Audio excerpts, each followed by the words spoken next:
aquí en nuestra entrevista central del día de hoy. Para eso nos acompaña el distinguido diputado Tobías Crespo, diputado por la circunscripción número 2 y miembro del Consejo Nacional de la Magistratura por la Fuerza del Pueblo. Bienvenido a Notoriedad TV. Gracias, Joanny, gracias, Tony, y también los que siguen el espacio.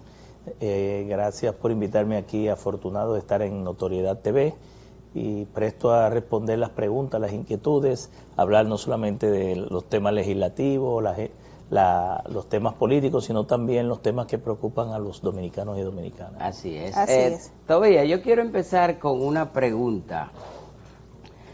Ya en esta semana, realmente ustedes, como diputados, como Cámara de Diputados, se aprestan a conocer ya lo que fueron las modificaciones hechas por la sociedad al Código Penal. ¿Cuáles son realmente esas modificaciones de esos 18 artículos, creo que son, ¿verdad? ¿Y qué te parece la puesta de este código a disposición de la sociedad el día 3 de agosto? Bueno, todavía en el día de hoy que venimos aquí de la sesión de la Cámara de Diputados, estaban integrándose modificaciones al Código Penal de diferentes legisladores, incluso que tienen su iniciativa legislativa también, aparte de esos 18 artículos que tú especificabas, y en ese sentido la Comisión Bicameral se está reuniendo precisamente en el día de hoy para ver las recomendaciones más que modificaciones. Son recomendaciones de modificaciones, pero al final quien hace las modificaciones es la Cámara de Diputados y el Senado de la República. El Congreso son sugerencias y en ese aspecto pues ver lo que puede salir de ahí, porque hay ciudadanos que entienden que hay que darle mayor tiempo a de análisis, de consulta, a muchos de los temas que se están proponiendo, y hay que ver si nosotros tenemos el tiempo, porque hay que recordarle a la población que esta legislatura, que es la primera legislatura del año 2026, que empezó en febrero y dura 150 días, continuo, vence el 26 de este mes, precisamente a las 12 de la medianoche. Ahí mismo, hablando de la famosísima, este Código Penal que ha dado muchas vueltas, sube, baja, se aprueba, vuelve hacia atrás, vuelve y sube y vuelve y baja, y nueva vez está ahí pues en la Cámara de Diputados. Yo de manera personal soy de la que pienso que este tipo de código, este tipo de ley debe de ser bien analizado, porque estamos valorando dos tipos de condiciones, tanto lo de el proceso y también la parte de lo que es la población, o sea, la parte civil. Entonces, cuando usted tiene este tipo de código, un código que va a ser un cambio totalmente radical, porque venimos con un código muy viejo, los tiempos han cambiado, sin embargo, sí debemos de reconocer que hay cosas que se deben de endurecer para poder delimitar y también ponerle un stop, especialmente a lo que es la delincuencia en nuestro país. Tanto el tema de la famosa ley Mordaza, hay un sinnúmero de cosas que andan pues pululando por ahí, por las cámaras. Hay muchas inseguridades y muchas indecisiones dentro de lo mismo. ¿Están los diputados concentrados, al menos lo de la fila de la Fuerza del Pueblo, en todo el régimen y la consecuencia que pueden traer todas estas modificaciones que va a tener el código? Sí, mira, el código, desde que yo llegué allá a la Cámara, que llegué en el 2010, ya vamos a cumplir 16 años, el 16 de agosto, ya estaba ahí, porque hay que recordar que fue el expresidente Leonel Fernández que en su primera gestión del año 96 al 2000 creó una comisión de juristas para preparar la modificación de esos códigos, y esa comisión fue trabajando, terminó su trabajo, presentó los borradores de esas modificaciones, y ya en el Congreso ha estado discutiéndose en la Comisión de Justicia durante mucho tiempo. No es que tampoco se ha sancochado el tema, sino que tiene mucho tiempo en discusión. Lo que sí lo había retenido un poco anteriormente eran las causales, las 3 causales que terminaron en 2 y que se sacaron del código últimamente aprobado, y ahora entonces entran otros aspectos que tienen que ver como la expresión, la libertad de expresión y difusión del pensamiento, y otros aspectos que se consideran que son contradictorios, otros apuntan a una inconstitucionalidad de aspectos relacionados a situaciones que hay ahí, y también la desproporción, según muchos, que hay entre la pena, ¿verdad?, y la violación o la inconducta y la sanción.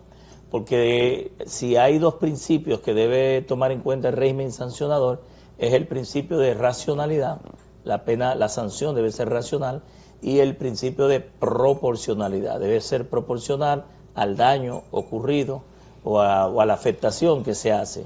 Y en ese aspecto yo creo que desde la fuerza del pueblo los legisladores siempre van a estar puestos a aportar y sobre todo a garantizar que primero no se viole el procedimiento, el reglamento, todo lo que tiene que ver con la forma y con el fondo, pero también de lo que más le conviene al país, lo que más le conviene a la nación, entendiendo de que el PRM actualmente tiene una mayoría mecánica muy alta, son 149 diputados que tiene el partido de gobierno, y esa mayoría a veces no son convenientes, porque aplicadas de manera irracional, de manera avasallante, pues evitan que en temas como este, que son que impactan la vida de la población, porque el Código Penal no es más que un reflejo de aquellas inconductas que se dan en el pueblo dominicano, que violan la ley y que tienen una tipificación de penal, y cuando digo aquellas inconductas es todas aquellas violaciones que durante mucho tiempo, por uso, por costumbre, por tradición, y ya luego por la norma, pues han sido catalogadas como que violan los patrones, y entonces hay que sancionar. En ese aspecto yo creo que desde la Fuerza del Pueblo estaremos trabajando para que el código se adecue a la Constitución, que se escuche a los reclamos de la población, pero que finalmente se decida por un código, porque también hay que entender, Joanny y Tony, que la población necesita una herramienta moderna, adecuada, que en esa herramienta pues hay más de 70 y pico de tipificaciones que actualmente no existen. Pero no está dentro de estas revisiones, el cúmulo de penas no está en discusión. No, yo creo que no han sido de los aspectos que se han discutido, porque al final el cúmulo de penas no es más que la combinación de diferentes ilícitos, diferentes situaciones dentro de un mismo hecho fáctico, y que agravan, ya son criterios que siempre en el derecho penal ha existido, lo que es el agravante de que se pueden ir concurriendo diversas situaciones, y entonces ya sea el Ministerio Público o la víctima puede solicitar pues ese cúmulo de penas dependiendo de aquellas, sobre todo delitos que la población en un momento dado ha catalogado como que es muy mínimo, ¿verdad?, para el nivel de tragedia y de mensaje que produce a la población. A veces hay quejas sobre eso, pero también hay países que han endurecido las penas y eso no tampoco ha reducido ni ha eliminado las violaciones. Señores, estamos conversando en el día de hoy con Rafael Tobías Crespo Pérez. Así mismo, ¿eh? Tobías Crespo. Porque es que todos los nombres de nosotros los políticos a veces y los artistas pues se hacen cortitos pero son largos, ¿eh? Sí, sí. A veces tienen apodo y la gente no lo conoce por el nombre correcto. En el caso tuyo, sí. Tobías Crespo. Sí. Tobías tiene realmente ya 4 periodos, te tocó uno de 6 años. Correctamente. Sí.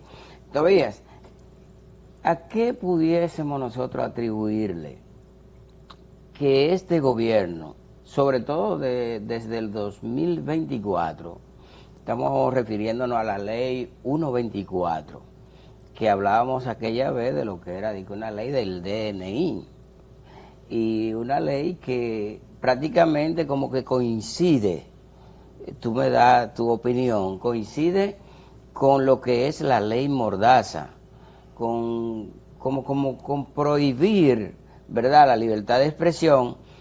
¿Y qué lectura le da Tobías Crespo a lo que fue la declaración de Lee Campos cuando ella hacía referencia diciendo que la libertad de expresión es el oxígeno de la democracia? Bueno, tú sabes que este gobierno, desde que inició en el 2020, parece que tenía en mente una dictadura a través del partido, la de gobierno, del PRM, y uno a veces observa las contradicciones de que cuando eran oposición hacían uso, ¿verdad?, de la libertad de expresión, de los mecanismos democráticos y de derecho que permite la República Dominicana, siempre y cuando no se entre en el libertinaje, en la difamación, en la injuria y temas que van en contra de la violación a las leyes y del chantaje también, porque existe aquí una industria del chantaje con este tema. Y en ese aspecto yo creo que desde que inició el presidente Luis Abinader y el PRM han intentado por diferentes mecanismos y en diferentes momentos, y te lo digo porque nosotros hemos sido un muro de contención en cada uno de esos intentos. Primero fue una ley Mordaza a través de la senadora Aracelis Villanueva, creo, de la provincia, no sé si es de Atomayor o de San Pedro de Macorís, pero es del este, y que por la repulsa popular y el desencanto y el descontento, pues el presidente Luis Abinader se vio en la obligación de retirarlo. Luego ocurrió lo propio con un proyecto de ley que fue plagiado de uno nuestro, que fue la ley que crea el Sistema Nacional de Ciberseguridad contra la Ciberdelincuencia. Por ahí, a través de la ley de la modificación de la ley 53-07, que es la ley de crímenes de alta tecnología, intentaron insertar lo mismo, la difamación, la injuria y todos esos elementos. Fueron no solamente detectados, sino que el presidente también al otro día retira la pieza, porque la primera fue de la senadora y esta del Poder Ejecutivo. Luego, a través del DNI, que es tu apreciación o tu primera pregunta, y te hice el historial para que lleguemos a ese punto intermedio, el gobierno siguió intentando tratar de imponer una camisa de fuerza o una coartada a la libertad de expresión, de difusión, de estar informado, de informar de manera objetiva, veraz y plural. Y entonces esa ley fue declarada inconstitucional por el Tribunal Constitucional posteriormente, pero la usaron en la campaña en contra de la oposición, porque al final lo que buscaban era utilizar mecanismos de violar derechos sin la orden de un juez, sin una orden de autorización, y tuvieron esa ley con todos esos mecanismos en la campaña. Esa ley posteriormente fue modificada, aprobada. Se entiende que todavía hay aspectos ahí que son violatorios de derechos. La ley que ya no tiene ese número porque ya fue aprobada posteriormente, porque fue eliminada por completo por el Tribunal Constitucional. Y muy recientemente, Tito, en el Código Penal, tú recordarás, y también Joanny y los que nos pueden ver en pantalla, que nosotros duramos alrededor de 14 o 16 horas en un solo día en discusiones del Código Penal, 400 y pico de artículos, y a veces la discusión rondaba sobre temas totalmente diferentes a lo que hoy estamos discutiendo. Bueno, pues ese hartazgo, ese cansancio provocó que a las 3 de la madrugada, ¿verdad?, se aprobara un Código Penal. Y por debajo de la mesa, y yo lo digo con responsabilidad, porque si yo hubiese sabido que esos aspectos están ahí, no voto, porque el partido ordenó por una línea política votar por el código, porque la Fuerza del Pueblo quería código y quiere código, pero un código que no sea violatorio de derechos. Y en ese aspecto, a las 3 de la madrugada pasaron esos artículos y luego pasaron media hora después, porque creo que ese era el objetivo principal y no el código, aunque el presidente Luis Abinader necesitaba para el 27 de febrero un logro porque no tenía que mostrar al país. Ustedes saben que el presidente todos los 27 de febrero promete las mismas cosas que ha prometido del 2020 y no se avanza y no se logra ninguna de ellas. Pues el presidente quería indilgarle a la oposición que él fue el gran aprobador de un código que ustedes han visto finalmente en lo que ha ocurrido. Pero ahí lo que se logró, y lo creo que era, por la experiencia que tengo en el Congreso, era meter los 2 préstamos de 610 millones de dólares a las 3:30 de la madrugada. Pero ese cansancio, Tobías, antes que Johanny pase, ese cansancio que ustedes no pudieron identificar esas aberraciones en el código, entonces salen... Yo digo que hay inobservancias que son aberraciones porque violan derechos. Correcto, pero yo diría entonces no fueron identificadas por los diputados, fueron entonces inobservancias que viene el sector civil, digamos, vamos a decirlo de alguna manera, a identificarla. Mira, porque todo ahora se para a partir de los cacerolazos y a partir de lo que fue esa concentración de la Plaza de la Bandera. Bueno, tú sabes que al final como que la gente deja todo para último y en estos reclamos como que también se dejó el análisis de gran parte de la población, incluyendo nosotros los propios legisladores, hay que reconocerlo eso. Pero te pudiera decir que en el caso específico de ese código penal, hubo algo que ocurrió que nunca lo había visto en los 16 años que yo tengo en el Congreso, y fue que la procuradora se trancó en una oficina con el presidente de la Cámara y algunos legisladores un día antes, unas horas antes, o creo que el mismo día, y aquellos vientos trajeron estas tempestades. No sé si me entiendes. Sí, eso ocurre cuando no hay consenso, cuando no se consulta, cuando no se escucha, cuando se tiene una mayoría mecánica aplastante y esa mayoría solo sirve para imponer muchas veces, y entendidos democráticos así lo dicen, que no siempre la mayoría tiene la razón. Sí. Es decir, la mayoría es la mayoría, pero a veces se equivoca, y a veces, o algunas veces, para no decir todas las veces, porque a veces coincide, ¿verdad? Y está a tono con los reclamos de la sociedad. Entonces yo creo que eso fue lo que ocurrió ahí, de que esa misma mayoría, y es penoso, porque, y no por la mayoría, porque todo partido que está en el sistema democrático quisiera alcanzar una mayoría, pero una mayoría para llevar los proyectos, programas y políticas que van en beneficio del país, no en contra de la nación. Y en ese aspecto yo creo, y eso ocurrió muy recientemente con 2 leyes, el código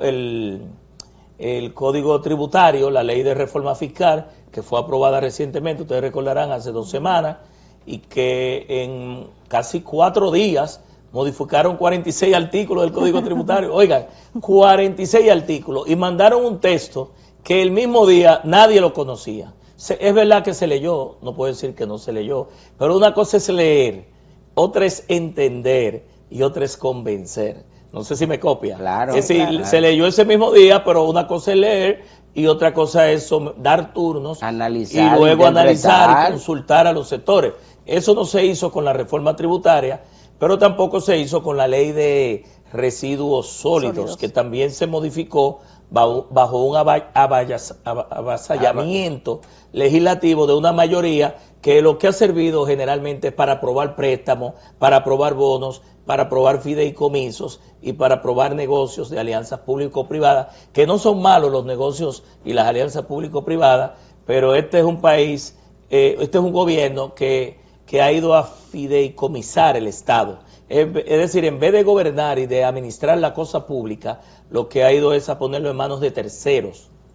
Bien complicado. Diputado, vivimos en una constante incertidumbre en muchos puntos, pero uno que yo sé que usted tiene bastante conocimiento como exdirector de Tránsito Terrestre, justamente usted lanzó un libro basado en lo que es la ley 63-17, que habla justamente de lo que es la movilidad del tránsito terrestre y también lo que es la seguridad vial. ¿qué podemos nosotros encontrar en este libro? ¿Y qué tan lejos estamos nosotros entre esta parte educativa y con el manejo de ira que tenemos en nuestra República Dominicana en los últimos tiempos? Mira, ese libro fue una inspiración de hace un tiempo, de un amigo del partido cuando yo estaba en el PLD, que me dio en el 2004, cuando vio mi trayectoria, me dijo, todavía, pero a ti lo único que te falta es escribir un libro. Ya eso hace 22 años, y de allá para acá, ese mismo año me designa el expresidente Leonel Fernández y presidente de la Fuerza del Pueblo como director general de Tránsito Terrestre en el 2004 hasta el 2010. Yo duré 6 años dirigiendo esa institución, y desde ahí pues empezamos, y el libro lo que trata es precisamente ese recorrido desde la primera vez que me nombran, las primeras consultas que hicimos en el 2005, primero con las instituciones que existían internas en esos momentos, que eran muchas, alrededor de 12 instituciones. Luego que pasa el proceso del primer borrador, viene la campaña de la reelección de Leonel. En ese momento era muy difícil discutir y aprobar un proyecto de esa envergadura, por lo que le hablaba del consenso, ¿verdad? Y los intereses.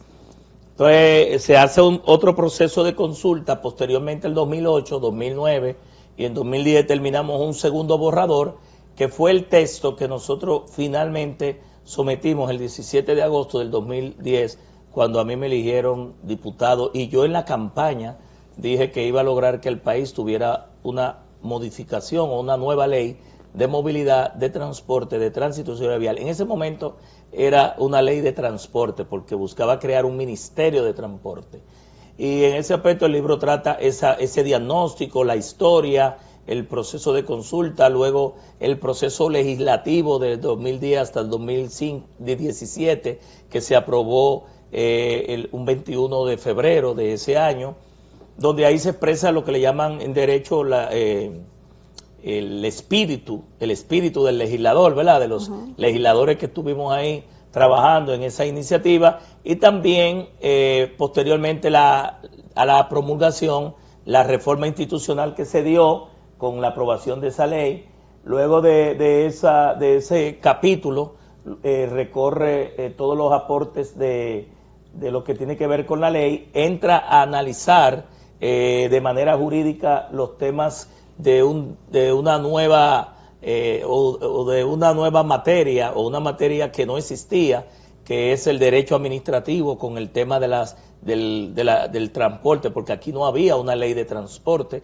A partir de esta ley, el sector del transporte pasa a ser un sector regulado de la economía, con lo relativo a los títulos habilitantes, la licencia de operación, y que las rutas son del Estado. Le cambia todo el esquema a los sindicatos y los obliga a convertirse en lo que realmente siempre han sido, que son empresas, y eso es un servicio por paga. Por ende, no es la figura jurídica del sindicato la que tiene que operar ahí. No es que estamos eliminando los sindicatos siempre van a existir, porque durante más de 200, 300 años los trabajadores han estado detrás de sus conquistas, y hay que garantizárselas, sus derechos adquiridos, pero es darle el verdadero criterio de hecho, respuesta de derecho a una situación de hecho, porque es un negocio. Luego entra el libro a analizar lo que falta por hacer 9 años después. Es decir, 9 años después nosotros entendemos que ni siquiera se ha aplicado esa ley en un 20%. Es decir, la aplicación de esa ley, el avance ha sido muy pobre. Los 14 legisladores que me acompañaron a mí, porque las comisiones tienen 15 diputados, todos estamos en un nivel de frustración por la no aplicación correcta de la norma, y por eso es que sale el libro. Una de las justificaciones es eso.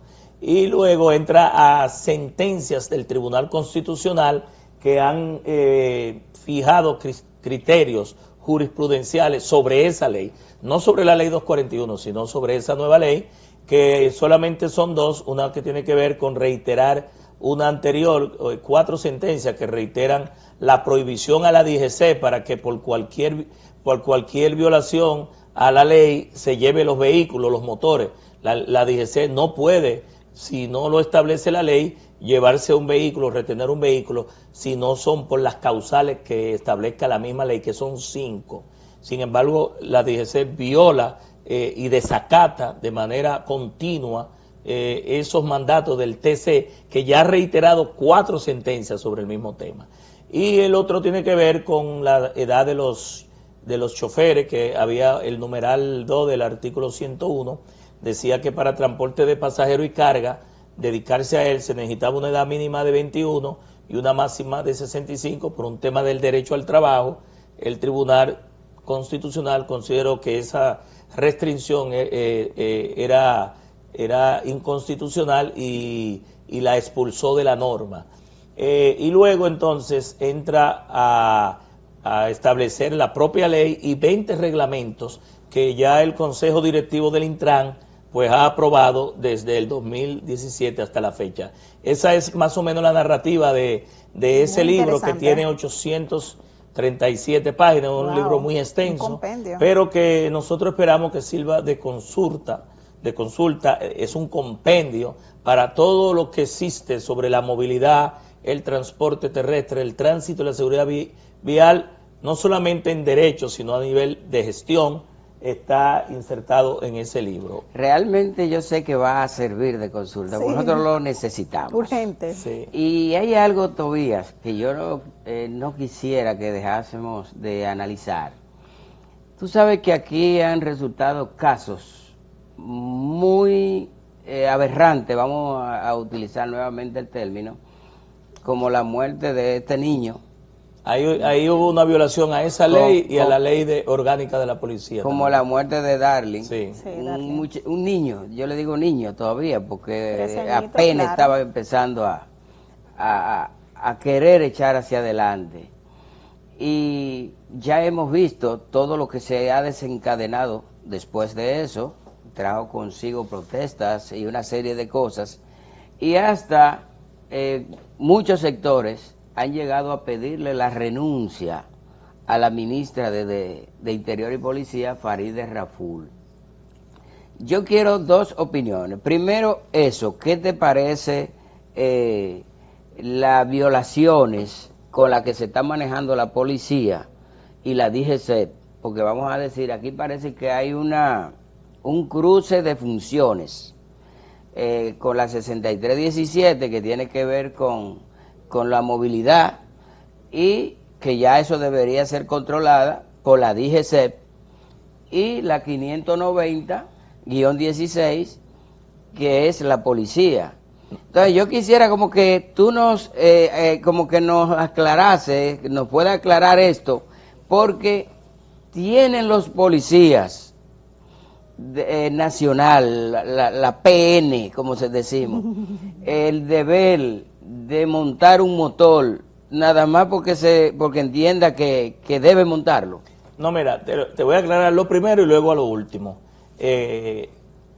No hay una contradicción, muy por el contrario. Precisamente la ley 590-16 estaba corriendo en discusión paralela a la ley 6317, y en un momento dado nosotros teníamos un problema con definir, porque el proyecto de ley nuestro tenía una policía nacional autónoma nueva, y no era posible porque la Constitución lo prohibía. Ya la policía es un solo ente, que no puedan haber varias policías. Incluso la policía municipal no existe, aunque lo diga la ley 176-07, porque a partir de la Constitución del 2010 la policía es única e indivisible, y es la Policía Nacional. Cualquier miembro de la policía municipal que quiera fiscalizar o sancionar tiene que estar bajo el mandato de esa Policía Nacional. Eso aplica tanto para cualquier policía de tráfico como para la policía municipal. Ahora, la DGC es parte y está consona, vinculada a esa ley 590, donde se especificó en la parte de policía preventiva. La ley establece una policía preventiva por un lado y una policía represiva. La DGC pertenece a la dirección preventiva, al área preventiva de la Policía Nacional, no a la represiva.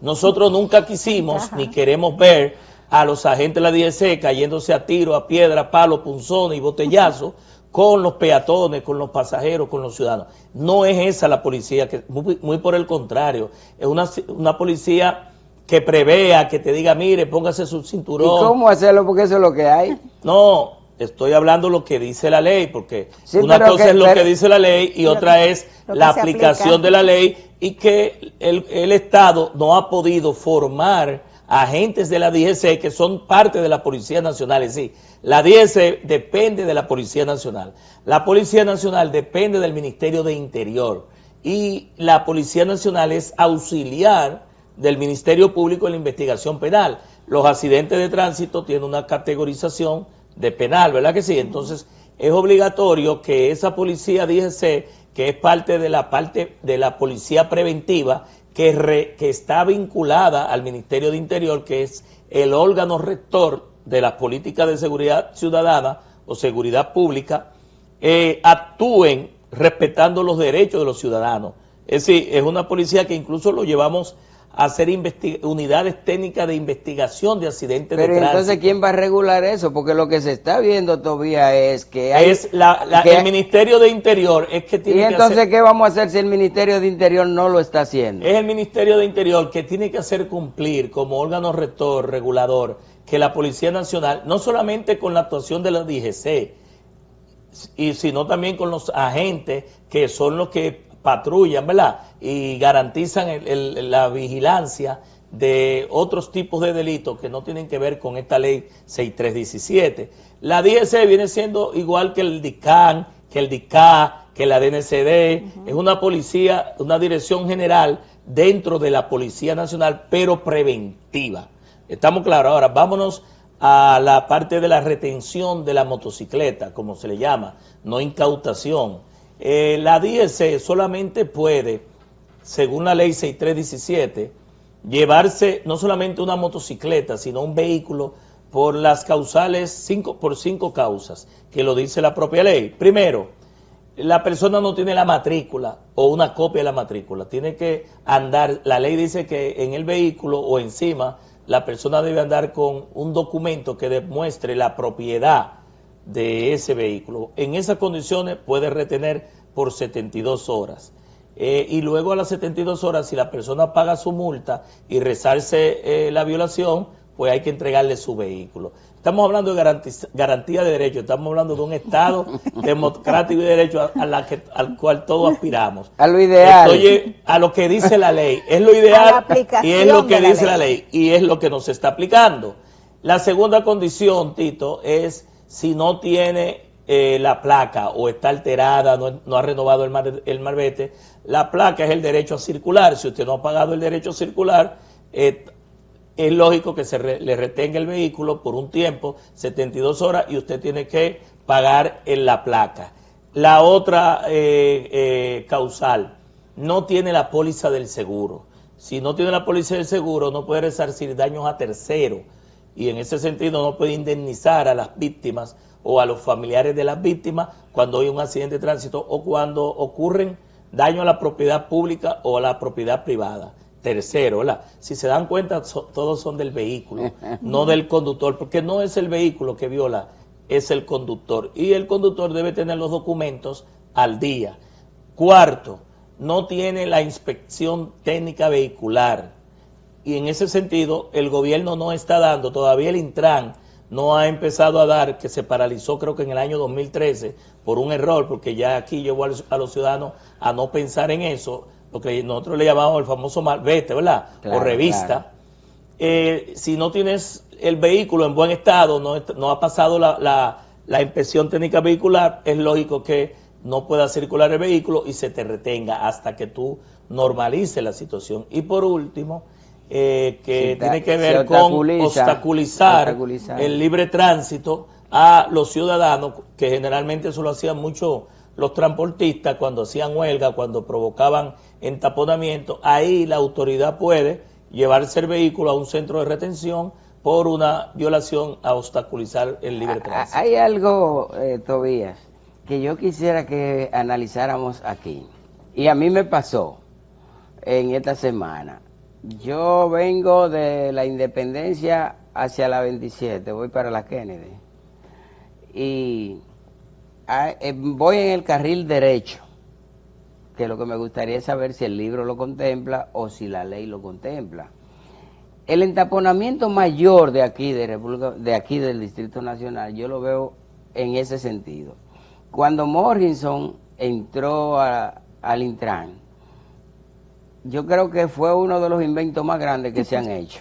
Sigue siendo el invento más grande. El invento más grande, eso fue de descubrir el hilo en bollito. El giro a la izquierda. Inclusive hay lugares donde tú vienes que tú puedes y debía doblar para hacer más rápido tu trayecto, y tú tienes que irte casi a Huechío, donde yo vivo, para devolverte. Pero lo segundo es con el giro a la derecha. Yo entiendo que aquí pudiese descongestionarse más el tránsito. Si los DGC, en vez de estar debajo de los semáforos, cuando el semáforo está verde le están dando al rojo, y viceversa. Si se pusieran los DGC para que sea obligatorio que el carril derecho se dejara libre, usted va a doblar, usted dobla a la derecha porque eso es permitido, ¿verdad que sí? Y así también pudiera ser que si viene una ambulancia, o sea, cuestiones de emergencia pudieran tener mejor acceso. ¿A ti qué te han parecido esos giros a la izquierda, y si el giro a la derecha lo ve permitido? ¿Lo ve como apropiado? En cuanto al giro a la izquierda, eso fue una medida que el gobierno utilizó en ese momento para el tema de lo del YC, lamentablemente. Es lamentable porque usted sabe que los gobiernos montan relatos, montan narrativas para sacar temas, ¿verdad? Montan temas para sacar temas. Sacaron un estudio que tenía casi 3 años, el año 2022, de una empresa brasileña que había ordenado ni siquiera el Intran, lo había ordenado el FITRAN. El FITRAN es el fideicomiso del transporte masivo. Y ese estudio analizó 12 de los corredores más importantes del Distrito Nacional, estamos hablando completo de las 3 circunscripciones, y estableció en ese estudio, supuestamente, porque yo tengo acceso a ese estudio, que eran casi 500 y pico de slides, la prohibición en 125 cruces, demasiado cruces. Entonces no es lógico que 125 cruces que tienen diseños diferentes, total, construcciones diferentes, patrones de tráfico diferentes, patrones viales diferentes, y situaciones incluso del entorno, donde en algunos hay parada, en otros no hay parada, la respuesta sea la misma de prohibir el giro a la izquierda. No sé si me entiende. Es como cuando un médico tiene diagnosticado 125 patologías, ¿verdad?, o situaciones, y le dé la misma medicina a 125 situaciones diferentes. Yo no dudo que en algunas intersecciones, como técnico y como experimentado, haya que prohibir el giro a la derecha, pero en ese estudio se ordenaba prohibir casi en todos los cruces del Distrito Nacional que fueron evaluados, prohibir el giro a la izquierda, y eso es ilógico e improcedente. Además, los estudios de tráfico se hacen muchas veces con conteo de aforos manuales, otras veces con computadoras, ¿verdad?, otros con simuladores, pero la simulación, las computadoras no insertan el tema de la psiquis del conductor, del peatón, del pasajero, la costumbre y la tradición del dominicano. Lo que quiero decir es que la situación de Brasil no es la misma de República Dominicana, claro, desde el punto de vista de comportamiento, de actitud, de respeto de los derechos, de cumplimiento de la ley y sobre todo de un régimen sancionador. Yo no creo que en Brasil pase lo que ocurre aquí, que motores acceden a la acera, quitan a los pasajeros y hacen que los pasajeros, los peatones tengan que tirarse a la calzada y se hacen dueños de las aceras y nadie le pone, nadie lo sanciona. Pero tampoco creo que en Brasil haya un agente de la DGC con un semáforo inteligente, con una programación que cuenta de manera automática el volumen vehicular, determina qué cantidad dobla a la derecha, qué cantidad dobla a la izquierda, qué cantidad gira, sigue recto, el tipo de vehículo, si es motores, si es liviano, si es pesado, y asigna de manera dinámica el tiempo. Entonces no hay justificación alguna para tener un agente de la DGC debajo de un semáforo si está funcionando y sobre todo el semáforo es inteligente. La única justificación es si el cruce hay un incidente, va a pasar el presidente de la República o una persona que hay que garantizarle un paso rápido, solamente ahí, o si el cruce se tranca, que hay momentos en que en horas pico las vías se trancan, ellos pueden entrar de manera temporal y luego salir después que puedan destrabar ese congestionamiento, pero cuando tú pones un agente de la DGC, incluso estás rompiendo todo lo que el sistema educativo está enseñando a nuestros niños, que el rojo es para parar, que el verde es para seguir y que el amarillo es precaución. Entonces a veces tú vas con tu hijo y el hijo ve que tú te estás yendo en rojo y no es porque tú estés violando, es porque la gente de la DGC te está mandando a cruzar en rojo o al revés cuando está en verde, ¿verdad? Te manda a parar y entonces el niño te manda a corregirte y es porque la autoridad está violando hasta las normas que nosotros estamos enseñando en el sistema educativo. Otra de las condiciones que entiendo yo, si es que necesitan que los agentes estén en la calle por un tema de seguridad ciudadana, porque la seguridad vial es parte de la seguridad ciudadana, es ponerlo en caso de que se requiera, porque ya hay la tecnología para eso, con cámaras ópticas, con inteligencia artificial, con drones, poner el agente antes de la línea de stop, antes del cruce, para que respete el paso de cebra, el paso de peatón y se respete los peatones, o después de la intersección, para que entonces se fiscalicen aquellos violadores de la luz roja. Solamente así yo entiendo, pero después de ahí es un absurdo tener un agente de la DGC debajo de un semáforo funcionando y sobre todo si se supone que el semáforo es inteligente. Tobías, hablar de tránsito aquí en la República Dominicana es pasarse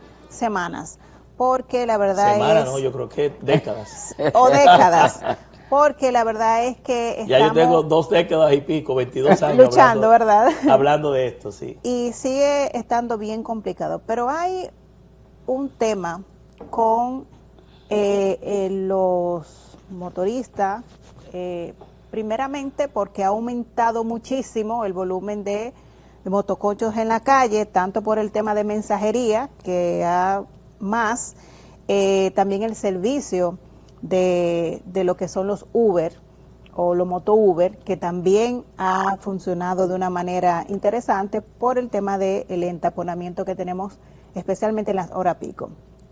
¿Cuál es mi preocupación? Bueno, tenemos un grupo de estos motoconchistas que hacen un trabajo digno, que sabemos que hay cosas, por ejemplo, no todo el mundo, especialmente los no letrados, no están obligados o no quisieron leer la Constitución de la República. Se vale. Ahora, cuando usted va a ponerle a obtener una licencia de conducir, no importa que sea un carro pesado, un vehículo o una motocicleta, usted debe de leer la ley de tránsito, porque su examen va basado en esto. Sin embargo, con los motoconchistas, verdaderamente, la mayoría violan toda la ley. Primero, se pasan la luz roja casi siempre. No se detienen para nada. La mayoría andan en vía contraria. Usted va para allá y lo del tema de las aceras, o sea, y no solamente que se suben en las aceras, sino a la velocidad que andan en esas aceras. Las motocicletas veo que vienen de fábrica con sus retrovisores. Ninguna tiene retrovisores, pero si usted anda sin retrovisor tiene que pagar 6,000 pesos. Entonces son como un montón de cosas, y me perdonan porque sé que hay muchos que trabajan muy duro o hacen su oficio y andan de manera correcta, pero la mayoría violan también en el tiempo de la COVID. Se utilizaban pasamontañas, se quedaron con esa moda y también está aumentado el tema de la delincuencia. O sea, ¿qué hacer dentro del Intran, que son los que regulan su movilidad de este transporte, para poder regularizar esta situación que muchos están hasta en pánico? O sea, ¿qué hacer? Sí, mira, Giovanni, este es un tema muy complejo, pero yo creo que requiere voluntad política y tomar decisiones, porque ya la situación se está convirtiendo en un nivel de violencia vial muy grande. Tuviste cómo se están ya pandillando, ¿verdad? Sí. Y afectando la tranquilidad Claro, de la ese era población. otro punto. Entonces, y eso más que seguridad vial, es los organismos de inteligencia del Estado sí deben estar muy de cerca de qué es lo que está pasando en esos grupos que posiblemente le dañan el trabajo a muchos motoristas, mototaxis, delivery, mensajeros y personas, conductores individuales que no tienen otro medio más que desplazarse que la motocicleta, que de hecho es de los usuarios más vulnerables de la vía junto a los peatones y los ciclistas, porque la carrocería es su cuerpo.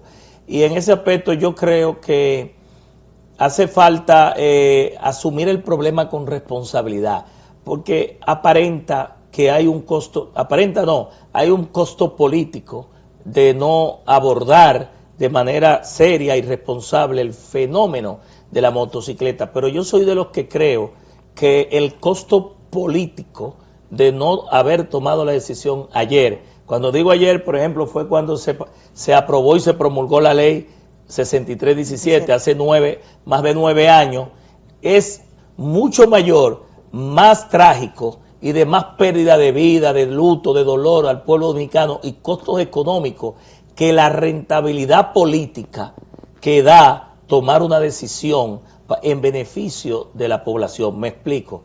La ley 6317 tiene un capítulo específico para la motocicleta. Artículos 75, 76, 77, 78 y 79 y sus párrafos. En todos esos artículos están vaciados todo lo que el Estado debería hacer a nivel general para regular el fenómeno de la motocicleta. El tema del registro, de las paradas, de la identificación, de la licencia de conducir, de la motocicleta que debe tener las condiciones físico-mecánicas igual que cualquier vehículo, tiene que tener todos los documentos, pero también 2 personas en motocicleta, ambas con casco protector, menores de 8 años no pueden ser montados en motocicleta, es decir, y todo lo que tiene que ver con la sanción a esos usuarios de la motocicleta. ¿Qué significa eso? Que el cumplimiento de la ley de manera adecuada debe permitirle al Estado llevar a ley y orden. Un minuto nos queda ya prácticamente del programa y quisiera, Tobías, porque he escuchado que tú vas a aspirar a la alcaldía del Distrito Nacional. ¿Tú crees que dentro de tus planes está todo lo que dijiste ahora? Mira, Tony y Joanny, desde hace un gran tiempo, una parte importante de ciudadanos del Distrito Nacional, y yo digo ciudadanos, entre esos están líderes comunitarios, juntas de vecinos, dirigentes deportivos, religiosos de todas las denominaciones, pero también emprendedores, comerciantes, empresarios, han estado impulsando nuestras aspiraciones al Distrito Nacional, sobre todo a la alcaldía del distrito, y nosotros, Tony, desde el año pasado, desde octubre, sí estamos recorriendo la circunscripción 1, la circunscripción 2, la circunscripción 3, escuchando a esos sectores, y en ese sentido, al ver no solamente el respaldo de esos sectores, sino también hacia lo interno de la Fuerza del Pueblo en la capital, hemos visto el nivel de admiración, de cariño, de simpatía que nos tiene la gente, y hemos decidido que cuando la Fuerza del Pueblo, porque todavía la ley de partidos políticos no permite hacer campañas electorales, pero el año próximo, en julio, cuando los plazos de la ley 3318 empiecen a aplicar, nosotros estaremos inscribiendo nuestras aspiraciones con un grupo de ciudadanos en la Fuerza del Pueblo. Bueno, pues agradecer al diputado Tobías Crespo por el Distrito Nacional, circunscripción número 2, por acompañarnos y hablarnos especialmente de esta ley de tránsito que nos ha golpeado muchísimo aquí, especialmente lo que vivimos en el Distrito Nacional o en el Gran Santo Domingo, porque la problemática se siente más aquí. Entonces, Domingo, contendor de Tobías. ¿Quién? Domingo Contreras. No sabía que iba a aspirar. Bueno, pues muchísimas gracias, diputado. Un honor tenerle aquí. Gracias a ustedes. Bueno, nosotros ya llegamos a la parte final. Agradecer a todos ustedes por compartir durante estos 55 minutos. Nos reencontramos en una próxima entrega y no cambie de canal. Gracias.